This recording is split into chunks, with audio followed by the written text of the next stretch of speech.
It's day 7. It is day 7. I made it a full week. And the lessons that I'm learning, the reality that I'm learning is hard. It's hard. I've known a lot of people that have lost their parents or lost a parental figure in their life. And for the longest time,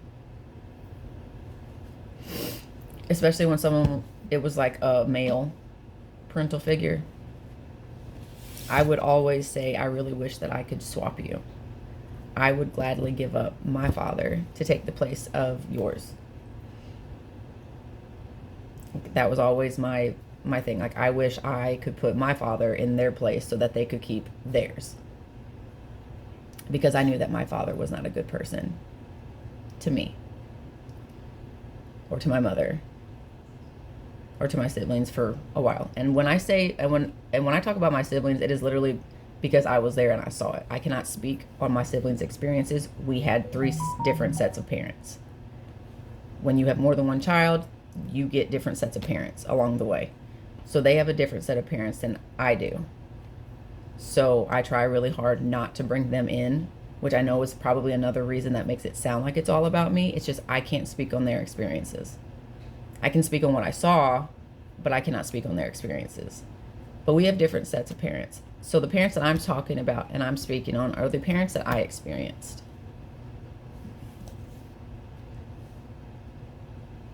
And I would. When someone would be like, oh, well, my grandpa or my dad or my whoever the person was, I'd be like, I really do wish, like, I wish, God, please take them, or take mine. Like, I will give mine up as an offering, as a sacrifice, as a something. Just let them keep their good person. And it never happened. It never happened. And last night I was doing some shadow work. And I was like, why am I at this point where it's getting so hard? Like, I've let go, I've cut off, I've removed myself. But why? What is it that is still like, and it has nothing to do with my father and everything to do with my mother. I know a lot of people who say, oh, I remember my mom telling me this piece of advice, or I have my mom in my head, I have my mom in my heart. I can remember her support, her comfort, her guidance, things like that.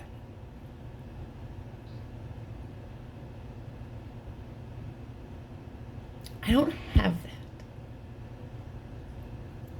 that. I don't have that.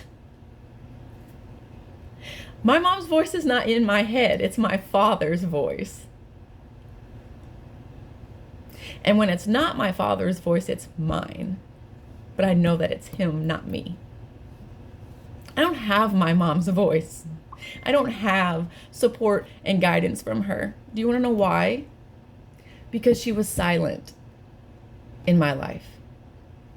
She didn't stand up for me. She didn't support me. She didn't defend me. She sat quietly. Because she knew that if she stood up and she defended me or the kids or whatever, then my father would take it to her. So she gladly sat on the sidelines and allowed me to be mistreated, abused, talked down to, ignored, whatever it was, by my father. And I come from a very religious upbringing, which it was honor thy mother and thy father. Honor thy mother and thy father. But what they have forgotten is do not provoke your children to anger. You see, when I speak on spiritual abuse, it means that in my family, in my household, religion and the Bible were used as tools for them to get away with whatever it is that they were doing.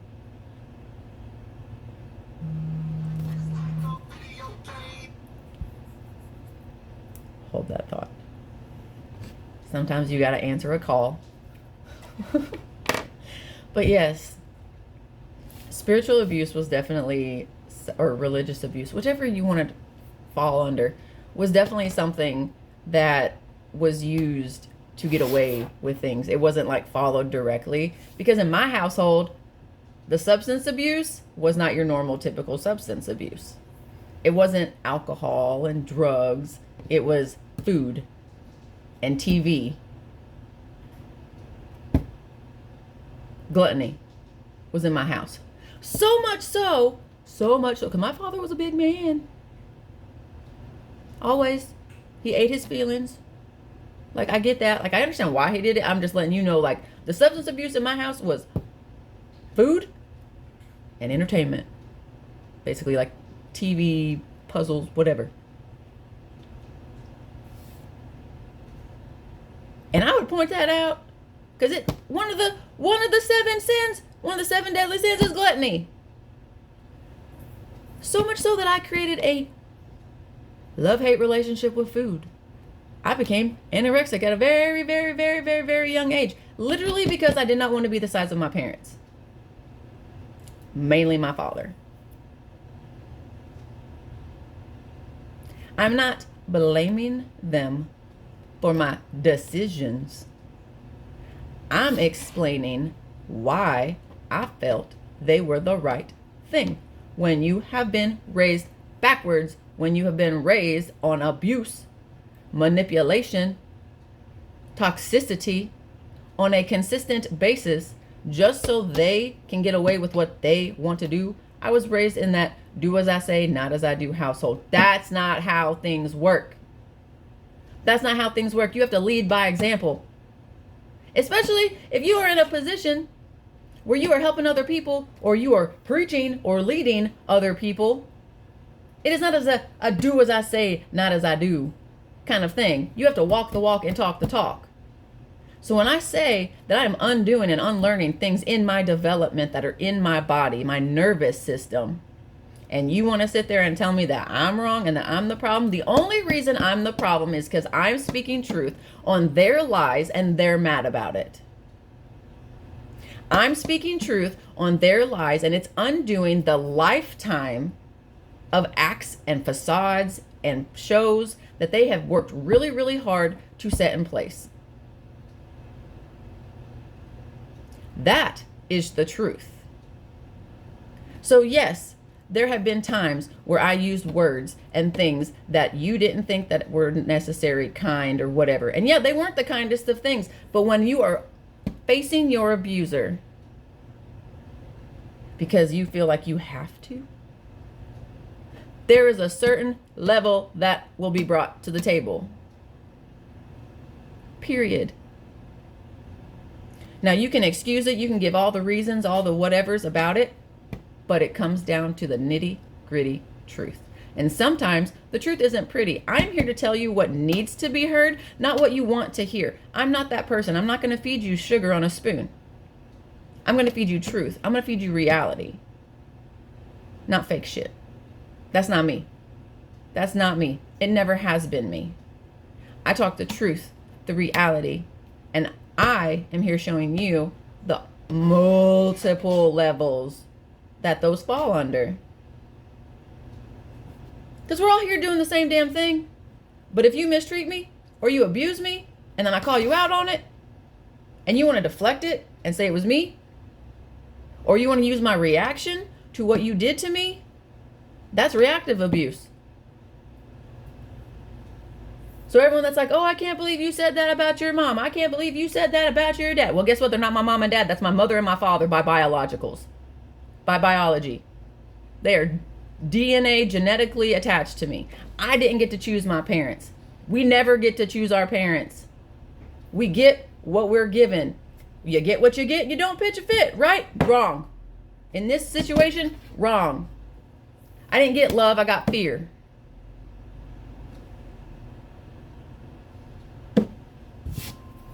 Obey your mother and father. Don't provoke your children to anger. Don't provoke your children to anger. Ephesians 6:4.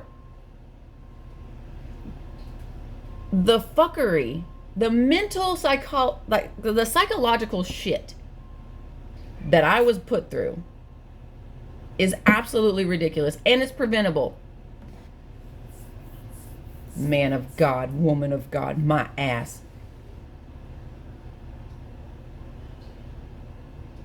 And then to be told, sorry, there's like a truck outside my window and it's got my attention. All right.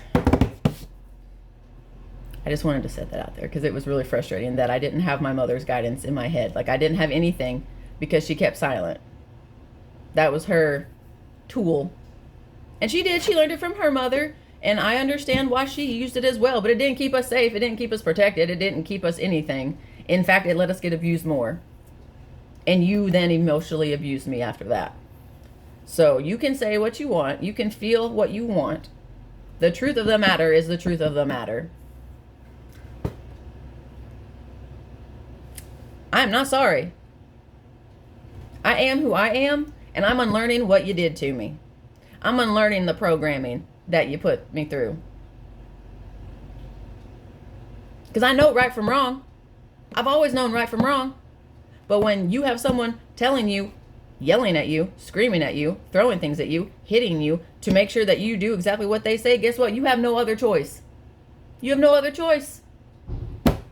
You have no other choice. And my mother will pick the abuser every time. My mother will pick the abuser over her children every single time. She has done it time and time and time and time and time and time again. She will always pick the abuser. She will not pick her children. She will not pick herself. She will choose the abuser because she is safe. She likes it. She is okay. Like for her, she's safe. Because if you're closer to him, you'll get treated better. It's not true. It's not true. It's not true. They both picked my abusers. My father laid my first abuser in the ground, laid him to rest for my mother. Laid him to rest for my mother.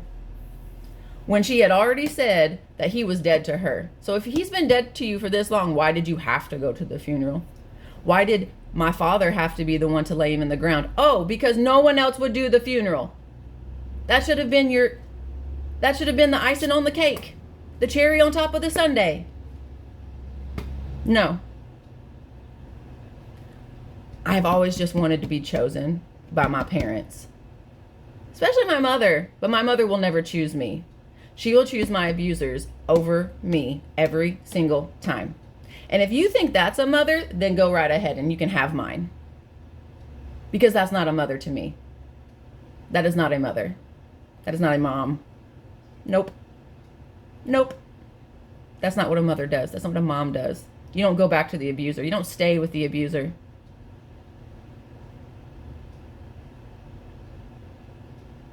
And you don't throw it onto the kids saying, oh, well, you've been wanting me to split with them forever.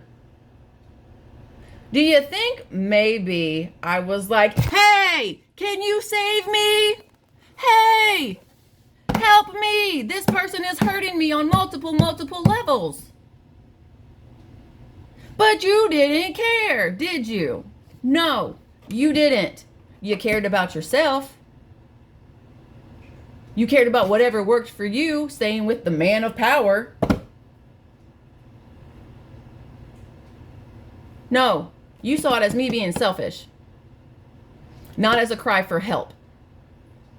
How many times did we have to say, oh, I was my mother's backbone? Because she didn't have one. I stood up for myself. I stood up for my mother, and I stood up for my siblings. That's why it looked like I was against the families, because I was the one defending. I was the one taking the abuse, and I was the one creating what little fake safety we had.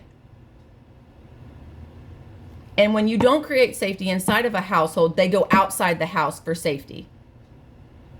When you don't create a safe environment at home, they create it out in the world.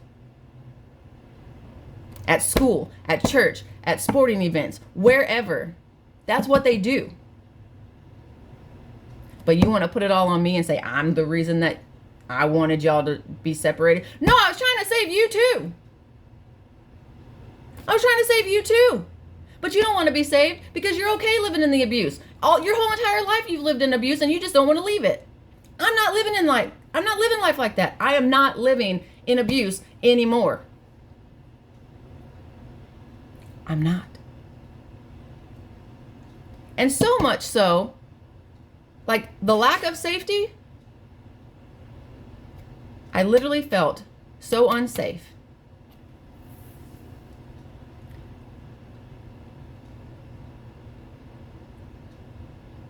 That when I was violated under your roof, I didn't feel safe enough to come and talk to you. I had to go to a friend. Because I still didn't feel safe with my mother. So you want to be mad? You want to be upset? You want to be sad and shameful or whatever? Look in the mirror. Because all I did was fight for safety. I fought for love. I fought for acceptance. I fought for comfort. I fought for all of it. And you couldn't give it to me how I needed it. You only wanted to give it how you wanted to give it. That's not love. That's not care. And that's not support. It's not. So for you to sit there and throw it all back on me saying, oh, well, you're using stuff that you knew now on stuff that happened back then. That's not fair to us. That's healing. That's what you learn in therapy. You learn what really happened. So don't sit here and throw it back in my face because I'm not going to hear it and I'm not going to take it. I'm not going to take it because I know what the truth is. You can sit there in your champagne life, in your glass houses, and your fake shit. You can have that. And any person that comes to you after the fact, you can have them too. Because you're all enablers. You're all enablers. That's fine. But I'm done. I'm done. The truth is the truth. And abuse is abuse no matter what color you paint it. So there's day 7 of learning things and doing things differently because I was trying so hard to protect certain things and certain people. But why should I do that when they don't do that for me?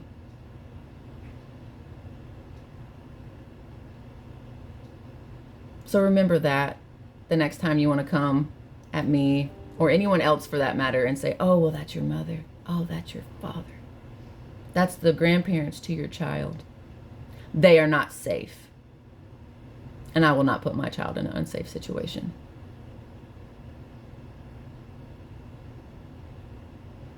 I will not. You couldn't pay me to.